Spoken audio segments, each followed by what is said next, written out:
Pois aqui subimos para o estudo de uma porção a mais da palavra de Deus. E é sempre bom a gente quedarmos-nos silente até aos pés do Senhor para ouvir o que Ele tem a nos ensinar. E eu quero fazer isso muito reverentemente, já agradecendo penhoradamente aqui a oportunidade que o nosso presidente concede a mim, honrado esta noite aqui por rever aqui o pastor Natan Mariano. Nós os conhecemos já de alguns anos, desde lá o Pindamonhangaba. Eu e ele tivemos o privilégio de morar no primeiro prédio que o Colenda comprou lá, né? O favelão. Mas foi um período muito bom. Uma alegria, pastor Natan, abraçá-lo, bem como a pastora Alice. Todos os irmãos aqui. Mas eu quero convidá-los aqui comigo, abram a Bíblia, na segunda carta de Pedro, o capítulo é o 1. Segunda carta de Pedro, o capítulo é o 1, eu quero ler inicialmente a partir do versículo 12.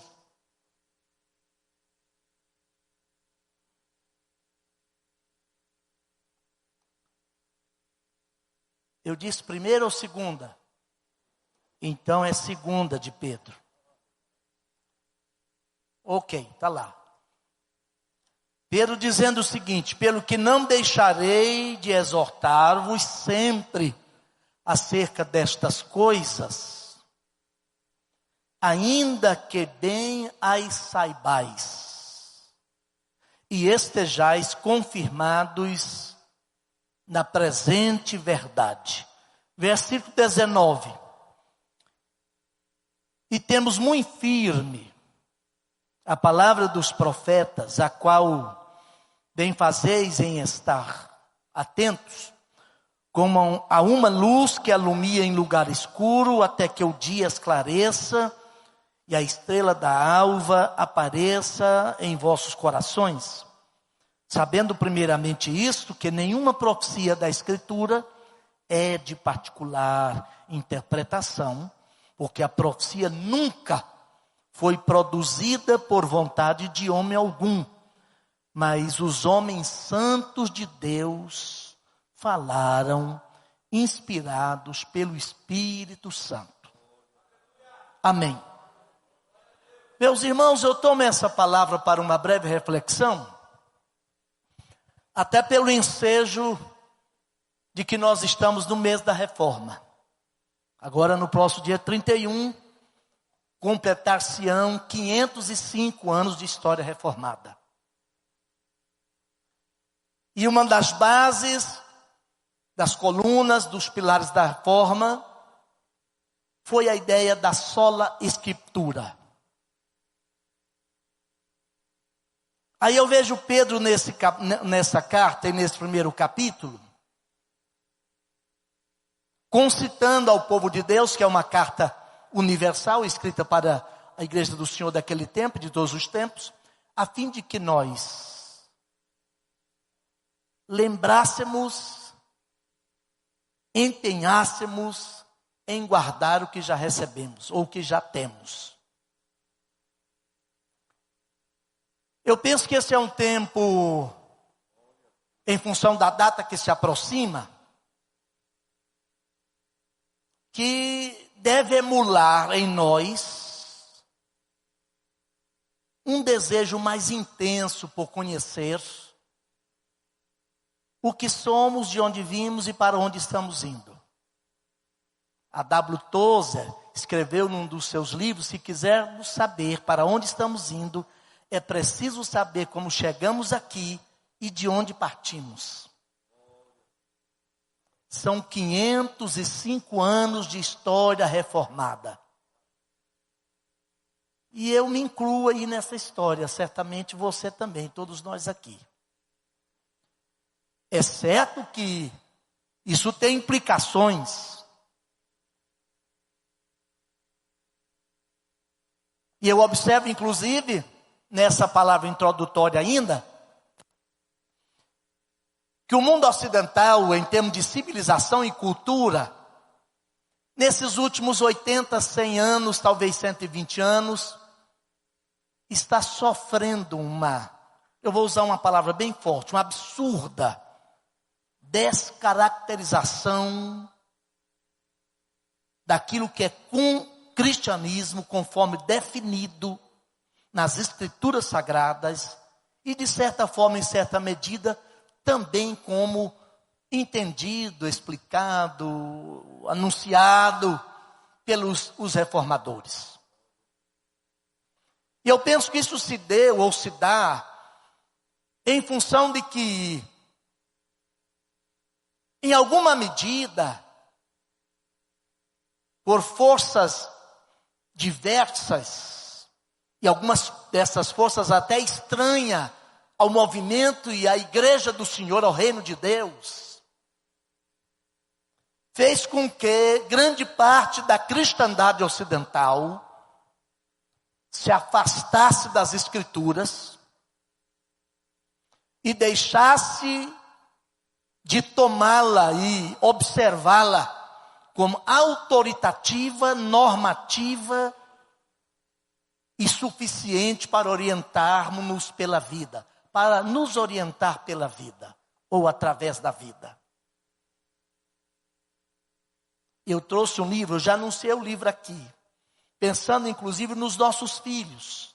Você que tem filho secundarista, hoje não mais secundarista, mas da educação média, transigindo para a educação universitária.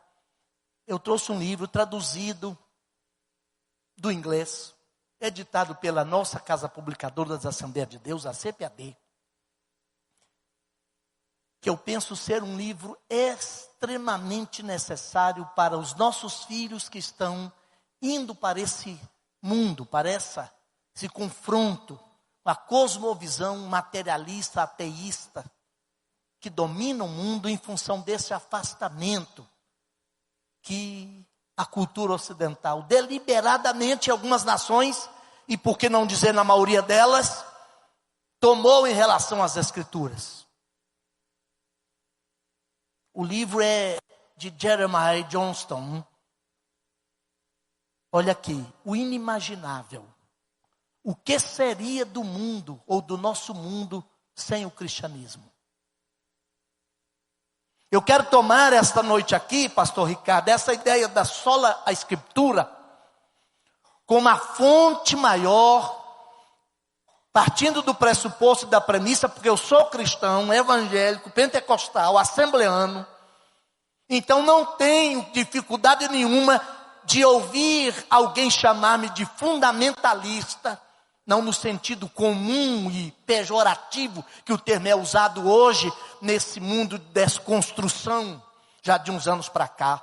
E então, sendo cristão, evangélico, assembleano, pentecostal e fundamentalista, eu parto do princípio e da ideia bíblico e histórica, socialmente estabelecida, filosoficamente estabelecida, melhor, que a Bíblia é a palavra de Deus.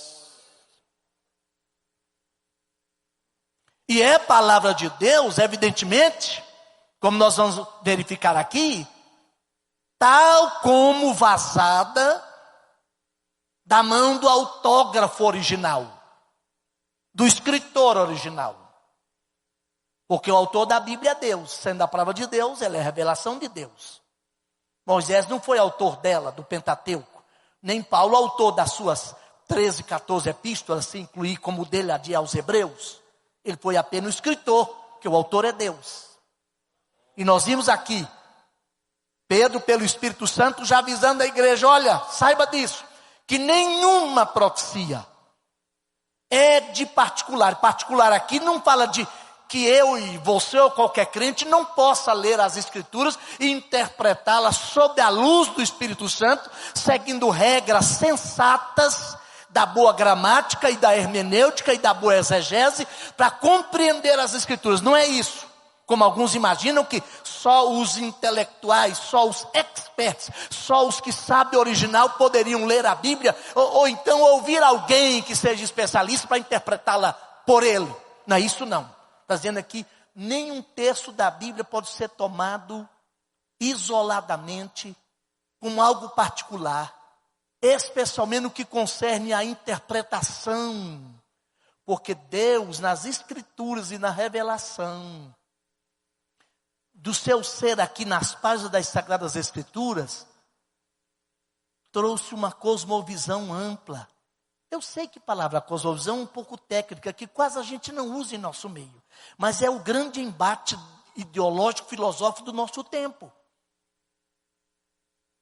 Nós estamos assustados e devemos estar assustados, inclusive orar, e estamos orando por essa encruzilhada que a nossa nação chegou, mas é preciso inteligentemente admitir, e eu vou dizer mais do que inteligentemente, pastor Isaías, usar um outro advérbio, honestamente admitir que isso já começou há muito tempo. Porque o nosso tratar, o nosso aproximar, o nosso lidar com as Escrituras, mesmo sob a unção do Espírito Santo, é muito particularizada, muito segmentada, muito caracterizada pela bandeira, a coloração dessa ou daquela denominação. E aí nós não conseguimos, e eu estou falando em termos ocidentais também, da cultura ocidental, passar uma visão, uma cosmovisão de Deus, de reino de Deus, de propósito amplo de Deus, conforme Deus estabeleceu, ou quis estabelecer pela revelação das Escrituras. Ficou muito particularizada. E aí, sem uma cosmovisão, sem algo amplo, a gente não consegue um resultado adequado ou satisfatório no que concerne ao combate das ideias do maligno aí fora. Eu estava aqui na oração pela manhã, ouvi atentamente a palavra que da parte de Deus o pastor Isaías Negrão nos trouxe aqui, falando da batalha espiritual. Quando ele explicava para nós a questão do capacete da salvação. E salvação é algo experimentado. É também um ambiente, um espaço onde eu adentrei. Porque em Cristo eu fui aceito, eu fui trazido de volta para casa. Estou em casa, mas é também um conjunto de ideias que tem que iluminar nossa mente. Crente não pode ser obtuso. Salvo não pode se dirigir e contentar com o mínimo, até porque o que Deus nos deu na revelação, sendo a revelação do Deus infinito, como nós sabemos, que é um convite a que nós, eu penso até que pela eternidade afora, jamais paremos de conhecer esse Deus e jamais o conhecê-lo-emos na totalidade, porque ele é o infinito, e sendo infinito, jamais ninguém conhecerá o infinito, mas é ele que quer emular em mim e você, por essa Escritura, essa vontade.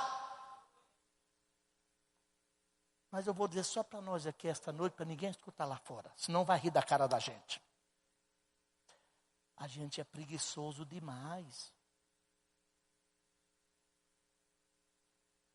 Aí o Espírito Santo, através de Pedro, está dizendo, gente, vocês têm que parar com essa mania. Inclusive, Pedro começa dizendo, olha, lá no versículo de número 12, dizendo, olha, eu vou até falar de coisa que vocês já sabem. Mas eu preciso lembrar. Eu preciso trazer de volta. Porque a nossa memória, tem crente assim, é aconselhado aí pelo professor, os ensinadores, o médico a tomar o Memorex, mas tem uns que tomam o Esqueçorex. Quem sabe amanhã, depois de amanhã, ele não lembra o hino cantado aqui esta noite. Porque não põe a massa encefálica para funcionar. O culto está acontecendo, uma maravilha, a presença de Deus está aqui, porque eu não preciso senti-la necessariamente, eu preciso crer, que ele falou que onde estiver 2 ou 3 reunidos em meu nome, eu estou no meio, então eu tenho que crer, não preciso sentir não. E se eu creio que ele está aqui, minha atitude de reverência e de adoração a ele tem que ser permanente. Mas a gente se desliga tanto, que, mesmo num culto, sob intensa operação do Espírito Santo, a gente fica olhando uma lagartixa andar. Assim, aí fica reclamando amanhã ou no futuro, ou ao longo da história da vida, por que eu não estou, pastor, minha fé está fragilizada. Ué, mas a Bíblia diz que a fé vem pelo... Ouvir o quê?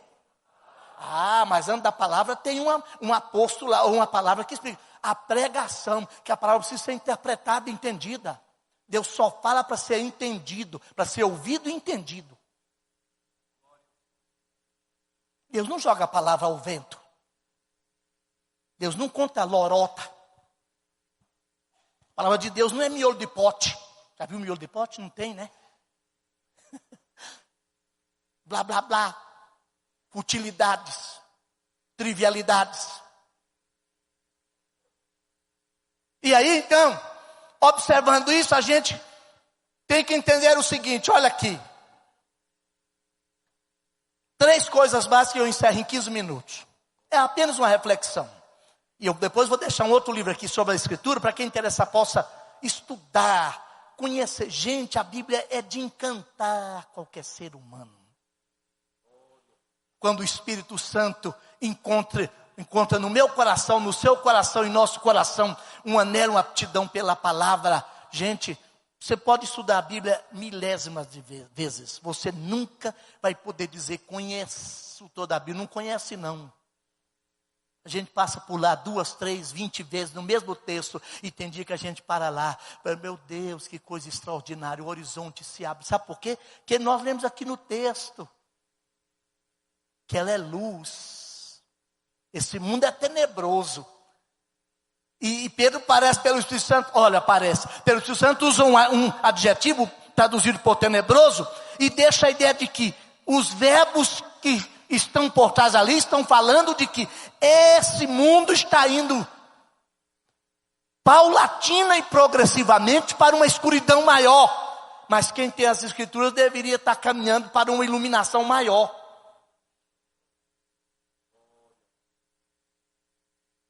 Não é se deixar levar por qualquer filosofia ou qualquer ideologia. Olha bem. Então, qual é essas 3 verdades que eu quero deixar com os irmãos aqui? Nesse texto,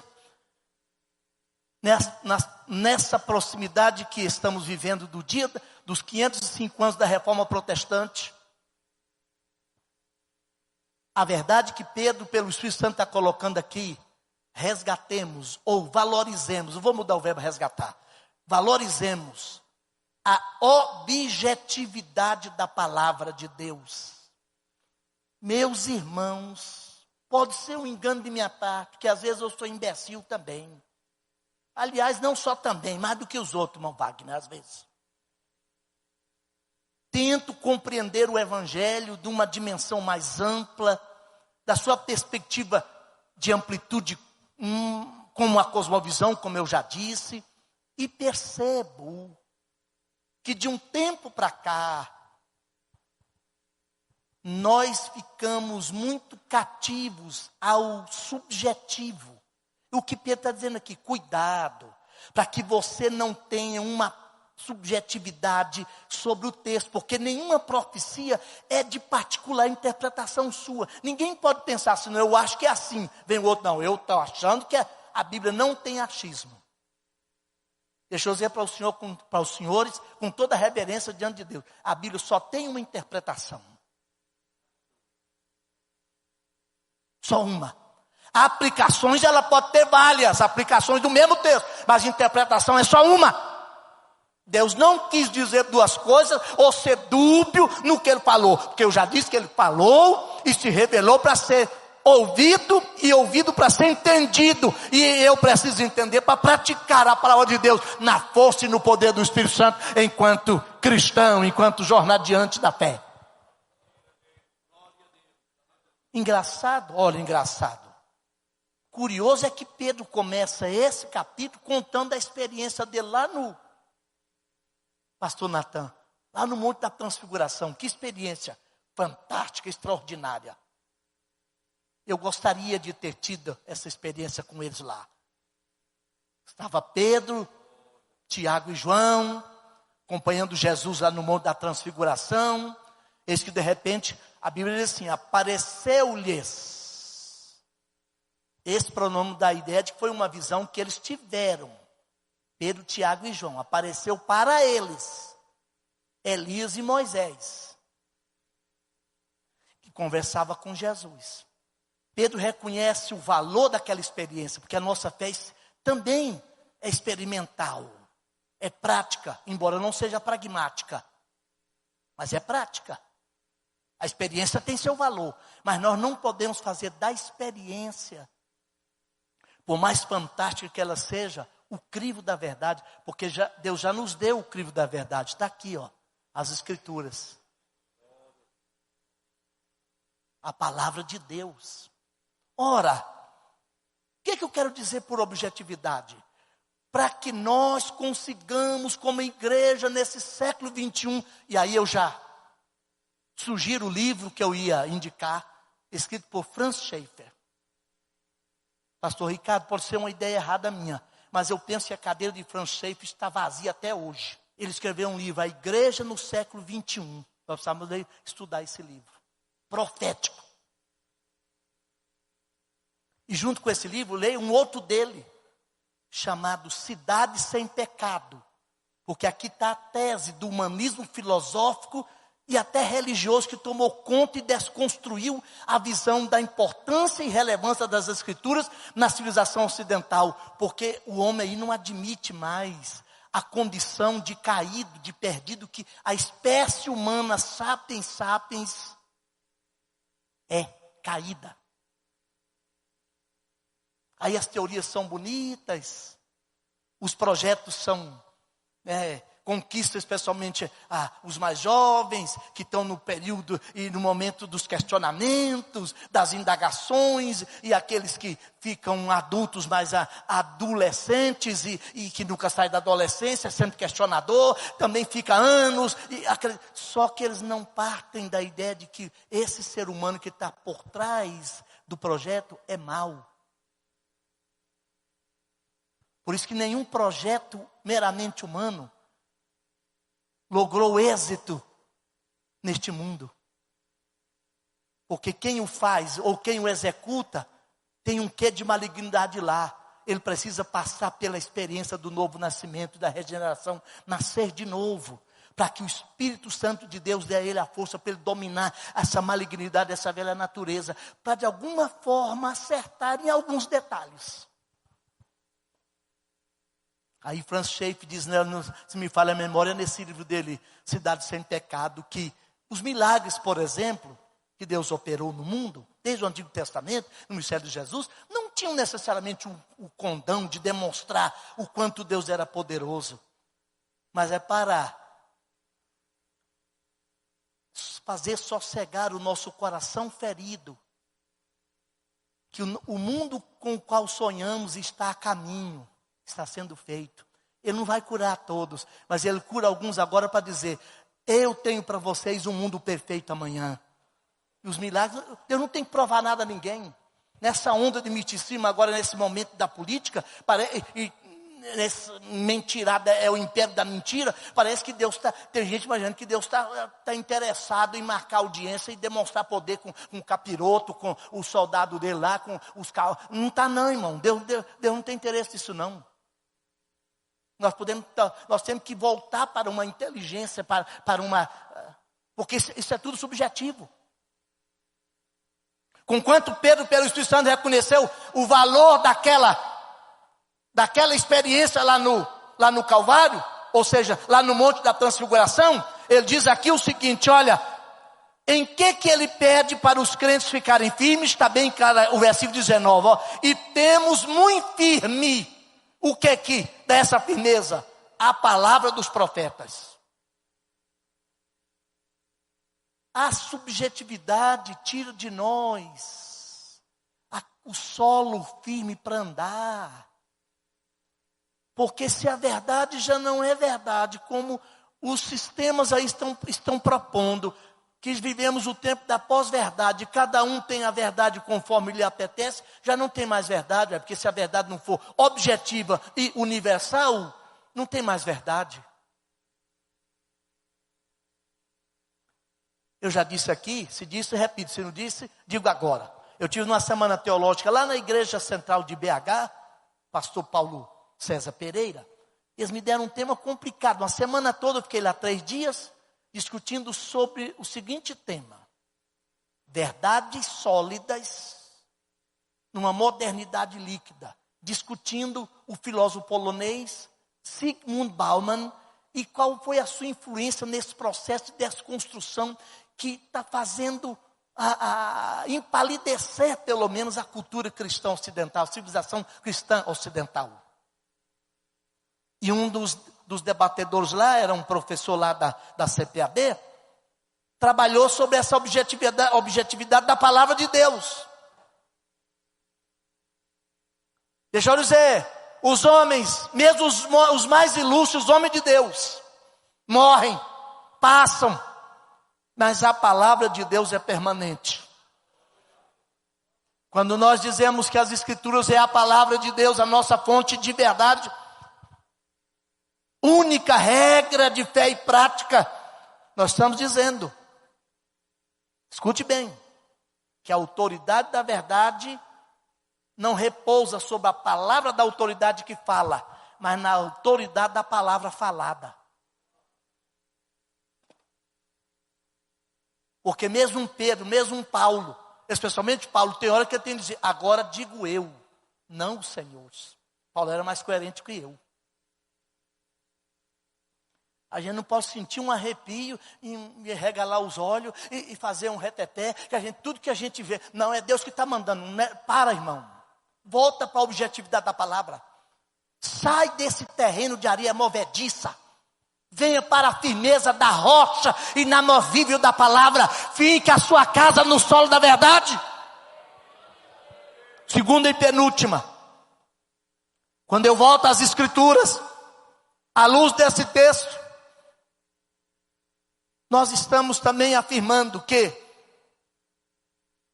é preciso aprender a lidar inteligentemente ou com inteligência com as experiências que temos da parte de Deus. Eu atendo aqui todos os dias, os irmãos sabem. Vez por outro chega algum pastor querendo tirar alguma dúvida, enfrentar alguma situação lá e tal. Recentemente veio um dirigente nosso dizendo, pastor, a minha congregação está um pouco assoberbada. Vou usar esse verbo assim, que é um verbo da minha sogra. Ela gosta desse verbo, estou assoberbada. Está entendendo? Estou assoberbada. Meio assoberbado.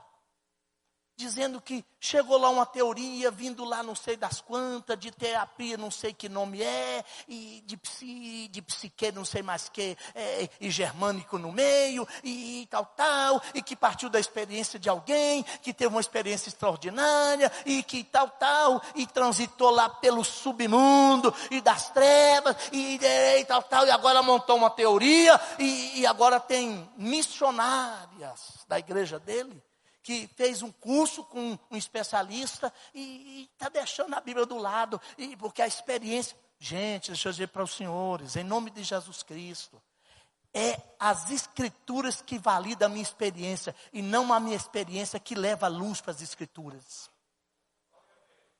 Por mais fantástica, verdadeira, real, milagrosa que seja a minha experiência, se levada ao crivo da verdade ampla das Escrituras e não ter embasamento, jogá-la-ei na lata do lixo, porque essa palavra é soberana, é absoluta. Obviamente a experiência tem a sua validade, tem a sua importância, mas não como normadora, ou seja, normativa, orientadora para a vida. É as Escrituras que é a base de nossa fé. Por último, a terceira questão desse livro, ou que eu tiro desse texto aqui. Voltando à objetividade da palavra, para sair dessa questão da subjetividade, voltar para a objetividade da verdade, abrindo mão dessas experiências, porque todas as experiências, acabam por falhar, empalidecer na nossa mente. O tempo se incumbe de ir apagando-as da nossa mente. Mas a palavra é eterna. O salmista falou, a tua palavra permanece para sempre no céu. Mas qual é a terceira verdade, pastora Vera? É que as escrituras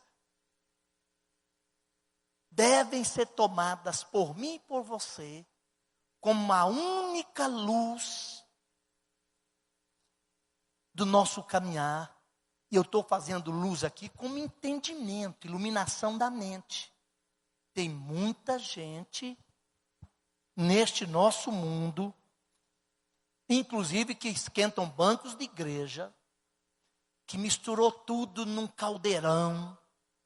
Entre nós não tem bruxa, mas parece que uma bruxa dos confins do inferno subiu alguns porões aí e fez um caldeirãozão assim, uma mistura de tudo, e a pessoa não define mais nada, não tem luz. Olha o que Pedro falou pela palavra que ele nos coloca aqui. Eu vou ler de novo. Olha aqui, versículo 19. E temos muito firme a palavra dos profetas. Há uma continuidade. A revelação de Deus às Escrituras foi progressiva, cumulativa, final e suficiente. Eu não conheço muito das Escrituras em especial. Mas eu fico temendo quando alguém fala assim, Deus me deu uma nova revelação. Quase que eu pergunto, sobre o quê? Revelação no sentido que Paulo e os apóstolos, os profetas tiveram, eu preciso de tê-la, compreendê-la que ela encerrou. Eu terei iluminação do que está revelado. Mas revelação tal qual Paulo recebeu, não tem mais não. Porque senão eu trabalho, eu milito contra a objetividade da palavra. Ela foi progressiva, acumulativa e chegou ao final. Aí Pedro vai continuar dizendo assim, olha, muito firme a palavra dos profetas, a qual ou para a qual o atacraciado, para a qual bem fazeis em estar atentos como a uma luz que alumia em lugar escuro. Gente, nós precisamos mais do que nunca de iluminação em nossa mente. Que os tempos são confusos. Aí eu tenho aqui anotado aquele texto de Paulo, segunda carta aos Coríntios, capítulo 10, versículo 4. E às vezes a gente não se atenta assim, mas aos detalhes daquele texto. Diz assim, porque as armas, então são mais do que uma. Pastor Isaías falou delas hoje pela manhã. As armas da nossa militância, ou da nossa guerra, da nossa milícia não são carnais, mas sim poderosas em Deus. Poderosas para quê? Para destruir fortalezas. Que tipo de fortalezas? Fortalezas de raciocínio e ideias que se levantam contra o espírito do cristão, da cosmovisão cristã.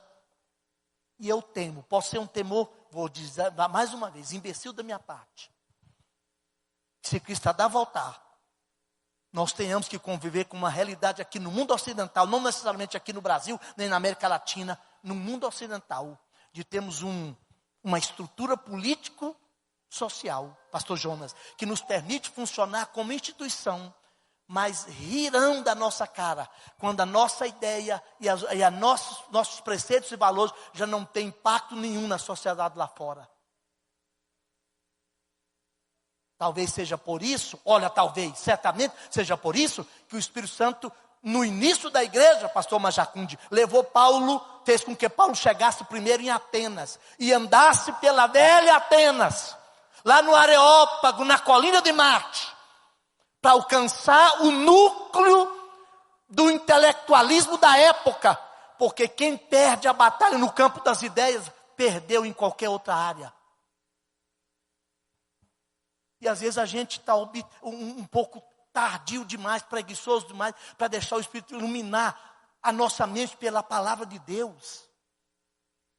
Os porões escuros da nossa vida, fiquem em pé, eu vou orar para encerrar a minha participação aqui.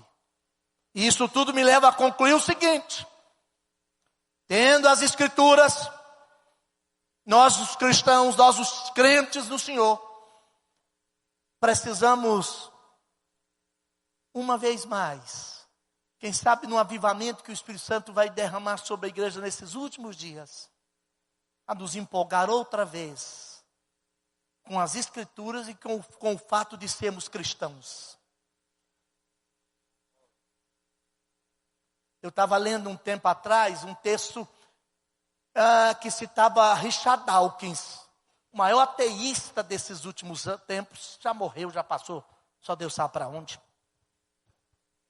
Ele deu uma entrevista no jornal londrino, The Time. O repórter pressionou ele e falou assim: olha, a cultura do desconstrucionismo, do anarquismo que tomou conta do Ocidente, é algo que não tem nada a ver com as bases culturais cristãs. Aí ele respondeu assim: não há cristãos, pelo menos que eu saiba, explodindo prédios, queimando ônibus, explodindo pontes. Ele continuou dizendo: não tenho conhecimento de nenhum cristão terrorista suicida que se enche de bomba e entra numa escola para poder matar. Não conheço. Ele disse assim: não tenho. E ele era ateu, o maior ateu deste século XX, do final do século XX para esse. Ele disse: não tenho conhecimento de nenhuma denominação genuinamente cristã que acredita que a punição para a apostasia e a heresia seja a morte por apedrejamento ou por enforcamento. Porque o cristianismo não é uma ideia imposta, é uma ideia exposta. Você precisa entendê-la, compreendê-la, abraçá-la ou rejeitá-la. E deve fazer isso conscientemente, porque Deus é muito mais tolerante com um pecador honesto do que com religioso hipócrita.